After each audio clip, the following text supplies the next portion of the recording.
আসসালামু আলাইকুম। দেশ আমার টিভির সংবাদে সবাইকে স্বাগত জানাচ্ছি। আমি জিহাদ হাসান। এই যে ১৫ বছর তারা এই প্রাইমারি স্কুল বলবেন, স্কুল হাই স্কুল বলবেন, সবাইকে এখানে যেভাবে তারা মানে শিক্ষিকা যেভাবে নিয়োগ করে তাদেরকে প্রিজাইডিং অফিসার দিয়েছে।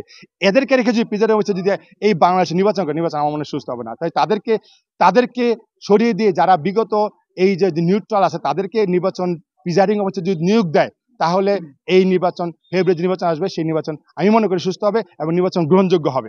আওয়ামী লীগের নিয়োগকৃত শিক্ষকদের দিয়ে নির্বাচন সুষ্ঠু হবে না, ডাক্তার জাহিদুল কবির। মুন্সিগঞ্জ থেকে মোহাম্মদ হামিদুল ইসলাম লিঙ্কনের প্রতিবেদন। আওয়ামী লীগের নিয়োগ দেওয়া শিক্ষকদের প্রিজাইডিং অফিসারের দায়িত্ব দিয়ে কোনোভাবেই সুষ্ঠু নির্বাচন সম্ভব নয় বলে মন্তব্য করেছেন স্বেচ্ছাসেবক দল কেন্দ্রীয় নির্বাহী কমিটির সহ সভাপতি ডাক্তার জাহিদুল কবির।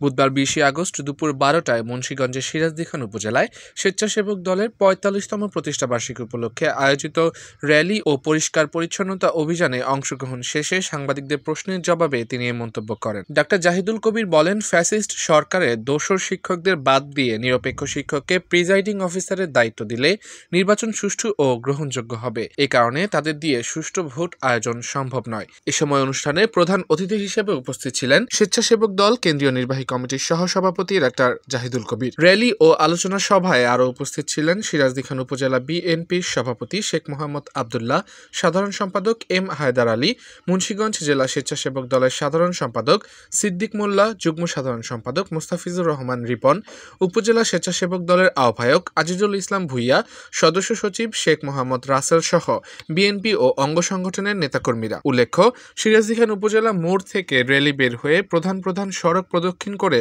ইসাপুরায় উপজেলা স্বাস্থ্য কমপ্লেক্সে গিয়ে র্যালি শেষ হয়। পরে সেখানে নেতাকর্মীরা পরিষ্কার পরিচ্ছন্ন অভিযান পরিচালনা করেন। মোহাম্মদ হামিদুল ইসলাম লিঙ্কন, দেশ আমার টিভি।